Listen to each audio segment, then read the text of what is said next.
Kemudian tentang saya melompat lagi kepada tentang bagaimana otopsi itu dilakukan, Pak.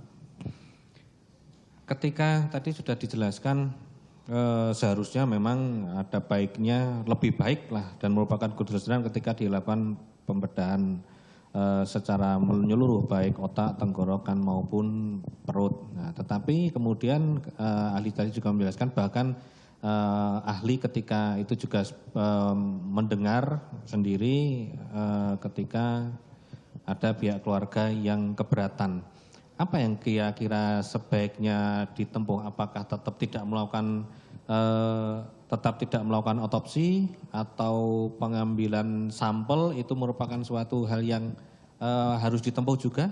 Atau bagaimana menurut pendapat ahli ketika ada keluarga yang memang keberatan dan sudah dilakukan kemudian pendekatan, tadi ahli juga sudah menjelaskan bahwa rupanya selama di rumah duka ya ada pembicaraan yang akhirnya kemudian dibawalah jenazah itu keluar dari rumah duka. Kira-kira apa yang kemudian ketika terjadi kasus seperti itu apa yang pendapat ahli jalan keluarnya seperti apa? Begini Pak, ini saya ngomong kalau saya ngasih kuliah Pak ya.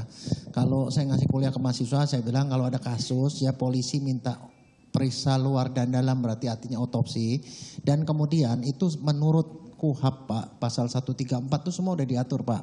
Penyidik itu akan mencari keluarga dalam 2 kali 24 jam. Dia mencari keluarga, kemudian menerangkan pada keluarga pentingnya otopsi. Nah itu satu. Kemudian berikutnya kalau keluarganya tidak mau diterangkan sekali lagi oleh penyidik. Itu prosedurnya. Nah setelah itu terserah keputusan penyidik. Kalau penyidik akhirnya kemudian mengabulkan permintaan si keluarga, maka polisinya itu akan meralat surat permintaan visum tadi dengan 2 cara Pak. Satu, dia keluarkan surat baru dengan tulisan harap dilakukan pemeriksaan luar jenazah saja atau pemeriksaan luar. Nah itu berarti yang tadi dibatalkan Pak dengan WK menyatakan bahwa karena keberatan keluarga whatever pokoknya gitu-gitu dia itu. Maka dokter hanya periksa luar. Tapi kalau kemudian penyidiknya merasa saya tidak, tetap aja saya mau otopsi, itu kewenangan ada pada penyidik. Maka penyidik akan bilang ke dokter, dokter tetap lakukan otopsi walaupun keluarga menolak. Nah kalau itu yang terjadi, dokter itu posisinya cuman ada satu Pak, ikuti apa yang minta. Karena pasal 133 mengatakan penyidik meminta dokter, kalau dokter nggak melakukan dia salah. Nah maka dokter harus melakukan, kalau polisi minta periksa luar, ya kita periksa luar, periksa dalam ya kita periksa dalam. Cuman 2 itu aja yang Pak yang ada. Sedangkan di dalam KUHP ataupun di dalam pelajaran di forensik tidak ada yang namanya cuman ngambil sampel doang. Karena ngambil sampel doang tanpa otopsi nilainya sama dengan pemeriksaan luar. Artinya seperti yang kita ajarkan pada mahasiswa, kalau cuman pengambilan sampel doang atau periksa luar saja, itu kita tulisnya di kesimpulan bahwa sebab mati tak dapat ditentukan karena dokter tidak melakukan bedah jenazah. Itu kesimpulannya Pak, dogmanya begitu. Oke, itu ininya ya Pak, bagaimana prosedurnya. Tetapi dari segi keperluan dari forensik, di mana forensik itu adalah untuk forensik itu apakah untuk mencari informasi tentang ya jenazah atau apa, itu bagian dari forensik ya, artinya dalam bagian dari kedokteran forensik maksud saya ya. Nah ketika iya Pak ya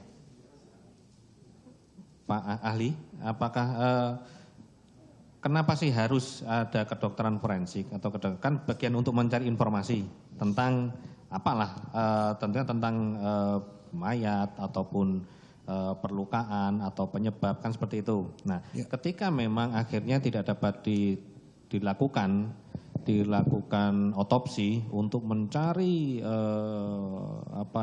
sesuatu hal yang paling diyakini kebenarannya, dengan hambatan-hambatan tadi secara prosedural tadi ahli baru saja menjelaskan. Tetapi usaha apa yang sebaiknya dilakukan untuk tetap mendapatkan informasi ketika otopsi itu tidak dapat dilakukan?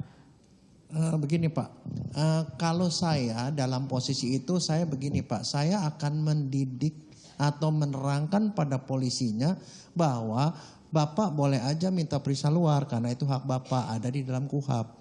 Tapi kita tidak akan bisa memberikan bantuan optimal. Artinya nanti kalau misalnya kita tidak bisa tentukan sebab matinya kan nanti pembunuhnya jadi tidak tahu. Seorang matinya aja nggak tahu, siapa lagi kita ngomong pembunuhnya gitu.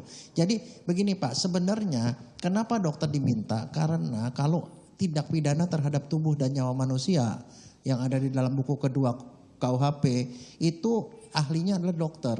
Maka dokterlah yang diminta karena dokter yang ahli. Tapi kalau dokter itu diberi keterbatasan di mana informasinya kurang, jangan dijadikan dokter itu sebagai pemutus orang salah dan tidak. Itu nantinya yang terjadi adalah hakim yang menjadi bermasalah karena dia tidak punya dasar yang kuat untuk memutuskan. Itu sebabnya pada kasus-kasus seperti ini undang-undang memberikan solusi ketiga Pak, yaitu pasal 135 di mana dimungkinkan untuk gali jenazah Pak, gali kubur untuk menentukan sebab mati.